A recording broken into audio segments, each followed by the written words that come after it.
You're listening to the Walk-Ins Welcome Game Show edition with Nick and Michael. We want to welcome you in. We're so glad you're listening today. Episode 99, y'all. We've had a big time getting this production off the ground.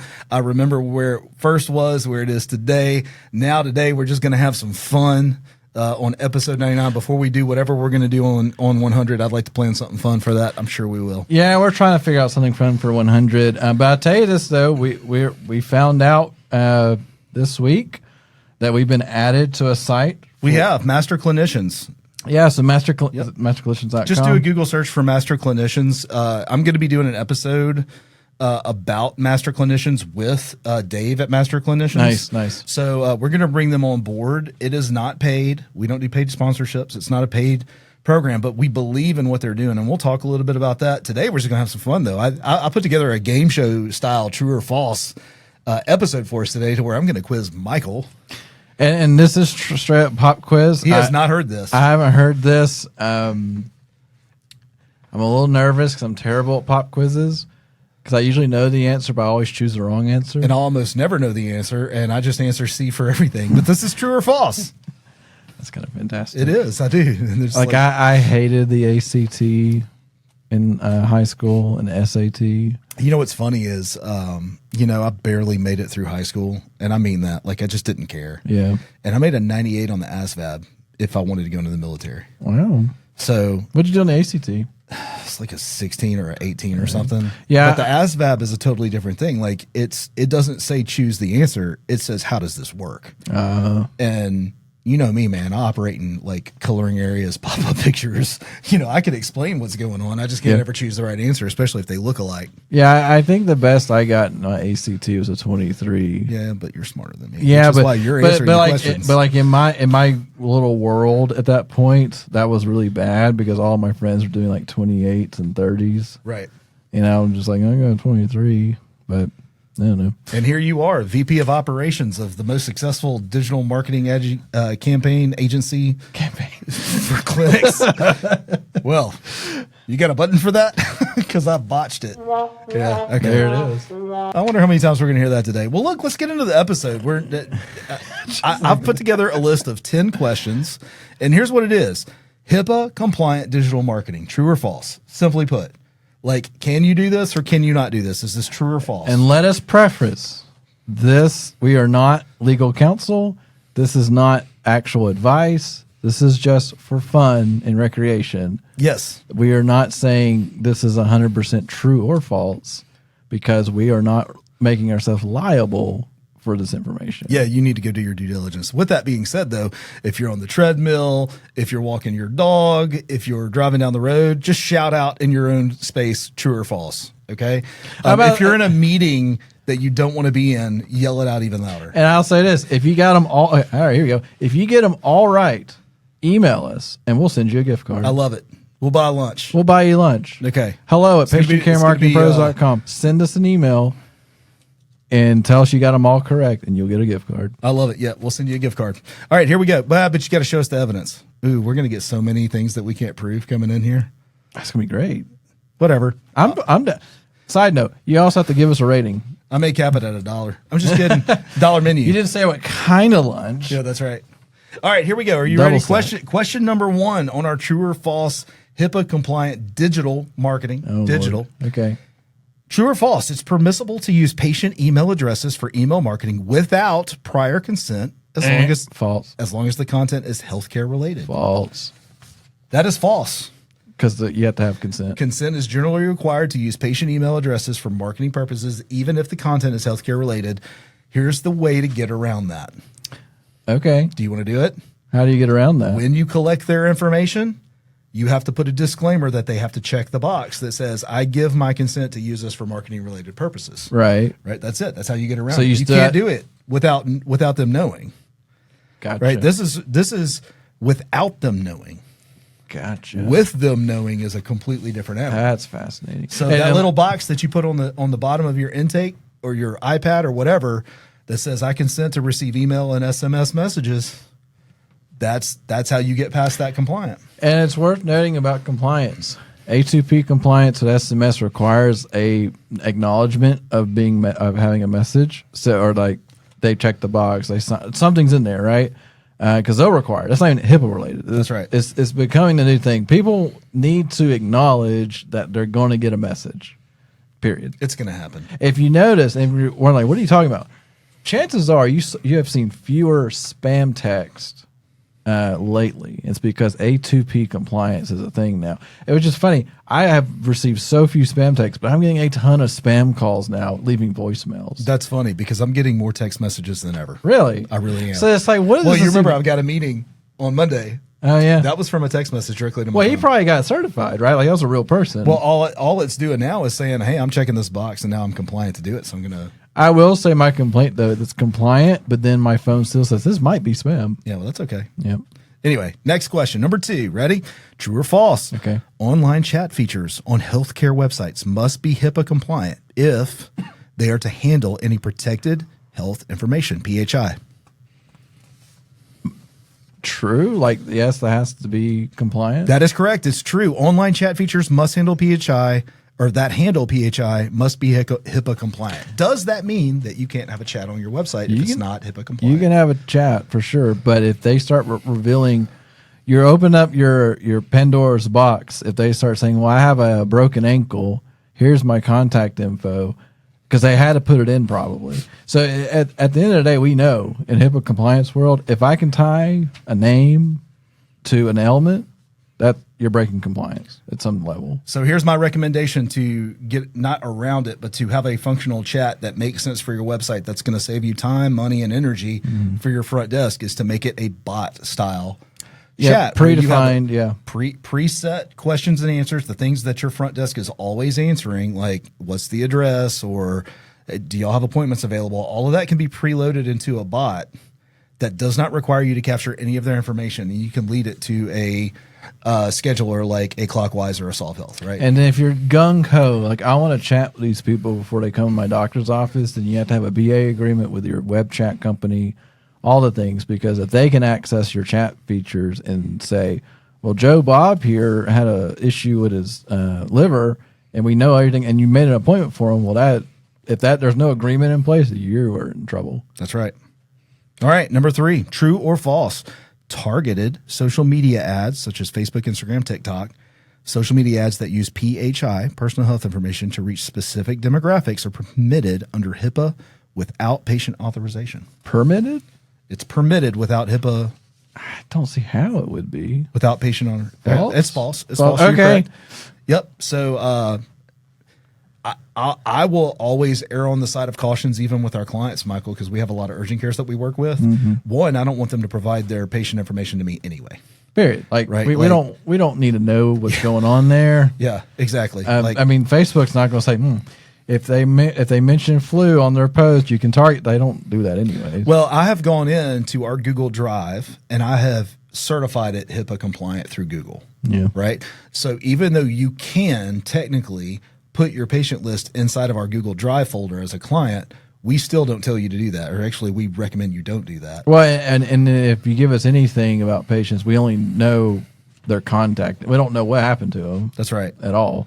And then I would also say never, unless the law changes, use it as a lookalike or a targeted ad campaign on any social media network. Well, and there was a great lawsuit where they put a Facebook pixel. I have to tell you, man, that was a... Well, there's a couple. You're thinking of another one. You're thinking of a dental one. I am. I'm thinking of one. A hospital got pretty massive lawsuit against them because they put a Facebook pixel on their scheduler, or no, their portal page. Oops. So I don't know why. Like, that was kind of just, why would you need that anyway? I guess to retarget their own patients, but that was illegal, and they got a lot of money. They lost a lot of money for that. And then the one you're thinking of at the dental office. Yeah. What happened? It was bittersweet, actually. Didn't he oh, that's right. He used his own patient's information for a political campaign. Well, that and ran billboards and stuff like that based on that information. Yeah. He abused his 10,000 patient list and turned them into voters. Well, more importantly, he handed that list over to his digital marketing agency, who did not understand HIPAA compliance, and they used it to run ads campaigns on a political campaign. Oh, that's so dumb. Well, whatever. Actually, they were a great client of ours. We don't wish any ill will toward them. They even love doing business with us. Their hands were tied, so it is what it is. All right, number 4. True or false, Michael? If a digital, you better get this right. If a digital marketing agency is working with PHI, Yeah. they must sign a business associate agreement, a BAA, to be HIPAA compliant. True. That is true. A business associate agreement is generally required with the digital marketing agency that handles PHI. Yep. And thankfully we don't really do PHI.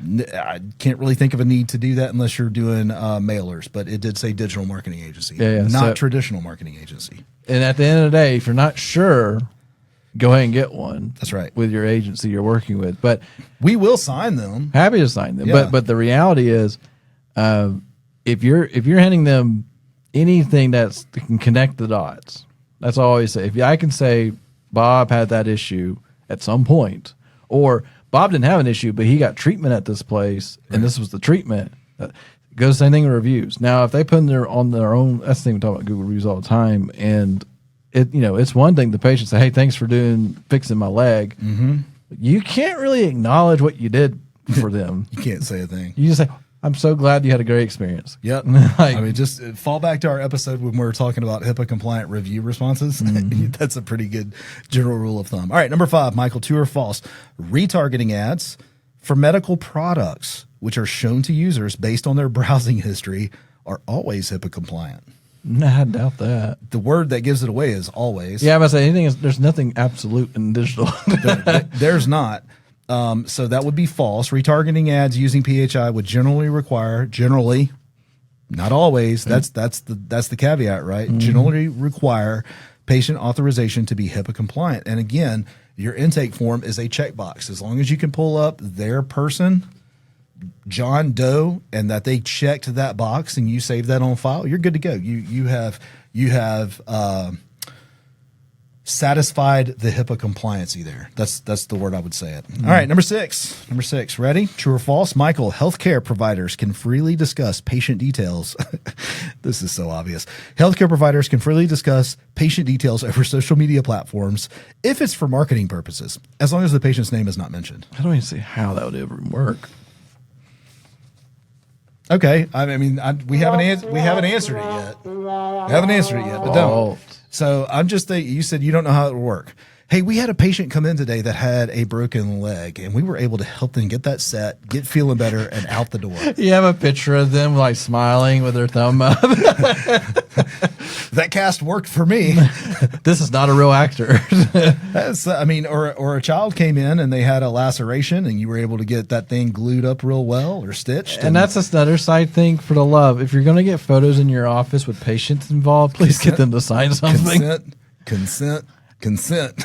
All right. For my goodness. And then that's the other thing. Generally speaking, unless you get very specific consent, you can't show a child's face on a photo. You have to get there's another layer to that. Well, just to answer that question for number 6, it is false. You can't discuss that information without consent. Now, that brings me back. This is a really good story. This is going to be good for our social media. Michael, would you please give consent to let us tell your story on social media? Yes. Okay, I've got consent. So my question there, I've given consent to tell my story. Yeah. And I've connected my story. My story is I broke a leg and you saved my leg. Mm-hmm. That's such a gray world to me, where I gave consent and you're able to use it legally. I don't know why that just seems gray to me. Well, all you'd have to do is, type up a piece of paper. I give consent to use my likeness and my story. And we see that. We see it all the time, the survival stories and all the things you see, a lot of orthopedic offices, orthopedic especially, because hey, that athlete, he's one of our patients. Well, I know if you go to an event, you have to sign a generic waiver that says you give permission for us to use your likeness and your presence on our social media to promote our event. Yeah, just because true. You're there. Well, I think that's not HIPAA, but still, that's a concert.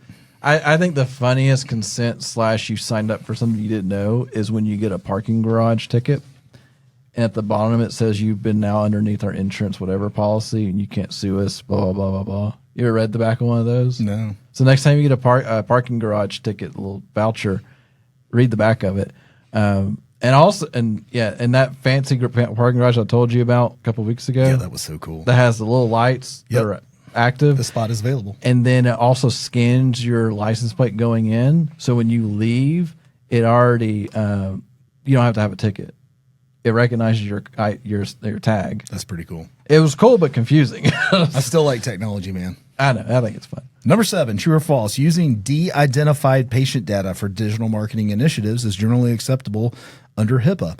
I'll give you an example. Somebody is on your website and they fill out information. You can remove their name from the information that they put out there, their name and their phone number, but you can use their ailments, and then I can so redacted information? Redacted information to advertise or blurred. True? It is true. Okay. Using de-identified patient data for digital marketing is generally acceptable under HIPAA, so you can as long as you redact. How useful honestly, is it? I didn't read this either from the standpoint of the answers. I read the questions, not the answers, because I wanted to be surprised too. Okay. And I'm thinking, no, you can't do that, but apparently Well, you can. but at the same time, what's the use? I don't know. Well, I guess we have a lot of people complaining about the flu. I mean, that's a good. Let's run a flu campaign. We've had 36 patients out of 50 come in today that have the flu.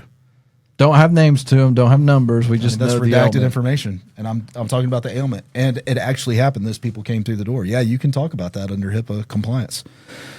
Number 8, true or false, Michael? HIPAA allows for the use of patient testimonials in online marketing as long as its written consent is obtained from the patient. Number 8.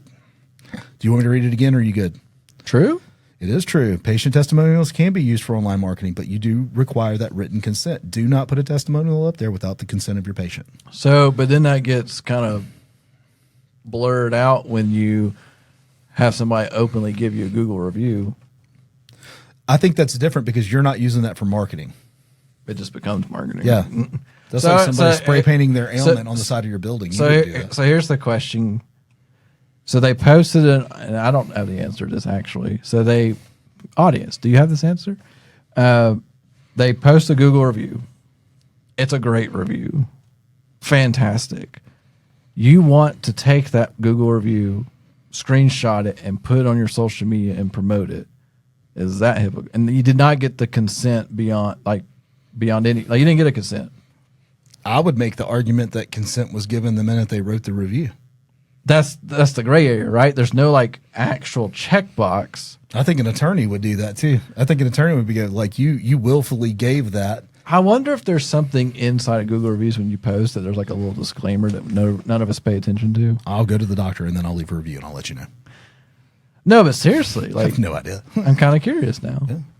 I don't recall it doing that. I bet their software, if you're, Solve Health just rolled out that functionality in their review software. So good. But I wonder also, if that is, once they send out that SMS message or that review, we should get April again and ask her. But anyway, and it says, hey, this could be used for marketing. I doubt they put that in there, but it'd be interesting to know. I mean, yeah.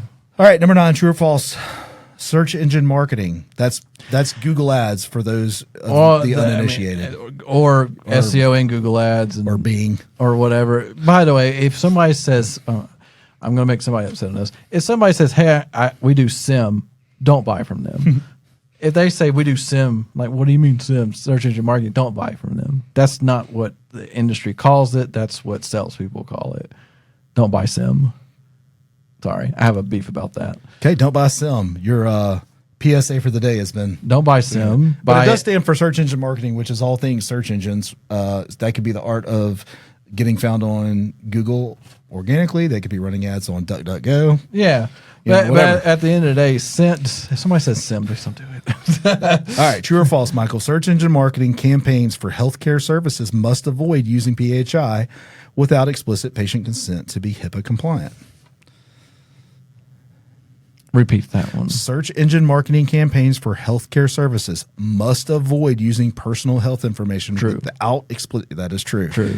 Yep. So, and search engine marketing campaigns generally require explicit patient consent to be HIPAA compliant. That's obvious to me. Number 10, last one, and then we'll let you get on with your day. All right, true or false? Digital marketing materials that constitute a healthcare provider's own description of its participation in a healthcare network or health plan do not require prior patient authorization. I will read that again. Well, there's a lot in that. That's a lot. All right. Digital marketing materials Okay. that constitute a healthcare provider's own description of its participation in a health network. I'll give you an example. I need. I've got this postcard that's posted up there that says we are part of this PPO or whatever. We're part of this network. Okay, yeah. Okay. That sounds fine. Or health plan. That sounds fine. Aetna, Blue Cross Blue Shield do not require prior patient authorization. Yes.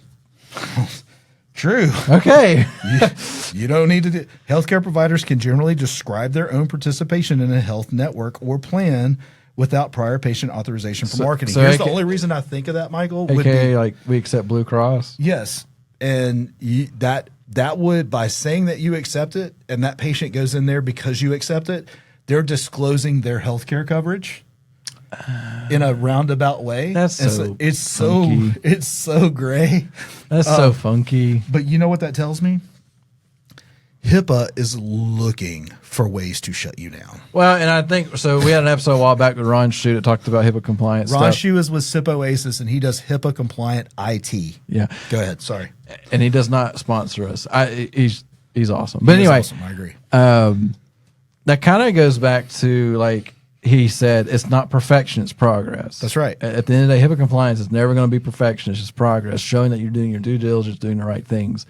So, like, that's the most vague thing. Like, because my goodness, how many websites have I gone through that say we accept Aetna, Blue Cross, Medicare, Medicaid, whatever, and like the fact that it might be considered potentially a violation is just fascinating. So put your feet in the shoes of a medical provider right now. They are so litigious. Big word. Like, they are scared to death all the time of being sued. Yeah. For anything. And then there's the general population. If you sneeze in their direction the wrong way that makes them feel violated, they're going to sue you. Like, that's the reason for all of this being kind of put into place, is because we have a sue-happy society, right, that are just doing whatever they can. I say that. It's not – I say it's like 1% of the population that are that way, but that's the only ones they make television shows about. Well, I mean, when you see the billboards of, I've got a verdict of $4 million, that's who we have to play with here. Call me, Alabama. Yeah. Ooh, be careful. That's copyrighted. Is it really? I think it might be. Redacted. All right. So, but that's just, that's the thing, though. Like, there are enough outliers that win. But at the end of the day, so, like, that's the HIPAA. While HIPAA is like a headache, right? But it is protecting the provider to a certain degree, because if they're checking all those boxes, it reduces the chance if somebody decided to sue for them to win, like for that person to win, right? Because if they can check, well, we did everything right. Well, okay, you may lose out on some attorney fees, but you may not going to lose your practice over it. Correct. And it is a protection of us, because at the end of the day, if somebody got my information that I had a heart issue, and they figured out all because how hard is it to verify your prescription when you go to a pharmacy? What's your address? Yeah, that's it. That's so easy to reverse engineer. They barely ask your name. Yeah. They're like, hey, I'm here to pick up something for Michael. All right, great. What's your address? And rattle it off. And like, that's it. Like, they don't check ID, don't do anything. And I'm picking up for somebody else. And I get it. Like, that's some layer. But at the end of the day, I can go to Google, type in that person's name. Like, I scraped and I found that person has heart condition. I take that person and I say, well, that came from this urgent or hospital. I'm going to put their name in that city. Oh, I found their address. I'm going to go to the pharmacy that's probably closest to their home. I'm going to say, hey, can I get so-and-so? Okay. And you took their medication that they had a prescription for and you sold it. Like, that's like stuff you can manipulate with. That's why there's positive parts to HIPAA to help protect dumb things like that. I hope there's no drug dealers listening to our podcast, because you just give them some really good ideas. I just tell you, like, it seems simple enough to me. Like, if you can connect enough dots, you can kind of social engineering is just another fascinating subject. But yeah. Anyway. Well, let me in the vision of connecting the dots here real quick. Let's connect the dots back on the episode here. The default for you as a marketer that owns a clinic is to get consent for everything. just get consent for everything. Here's something. If you have an intake form, which 99% of you do, read it. Does it say, I consent to SMS marketing or marketing and materials or photos, whatever? If it's not on there and you do any form of marketing, you're opening yourself up at the end of the day. Like, you're going to have an issue probably. Get an attorney to write this, but it should say, like, by checking this box, you consent to marketing efforts through SMS, email, text message, Facebook, Instagram, TikTok, YouTube, Bing. I'm just kidding. But like any way to word that in such a way that if you plan to do marketing somewhere and their information would in any kind of way be involved, just have them check the box. Now, here's what you're probably thinking. Y'all just rattled out 10 reasons why I don't need to be doing digital marketing based on the fear I have of HIPAA compliance. It's like Michael said, it's the pursuit of doing the right thing. If your default is to do the right thing by your client and you are proving through your paperwork, your consent, all the things that go along with that, that you're making efforts, y'all don't need to live in fear of this HIPAA compliant stuff. It's there to protect your patients in the right way. And as a patient, I want that protection.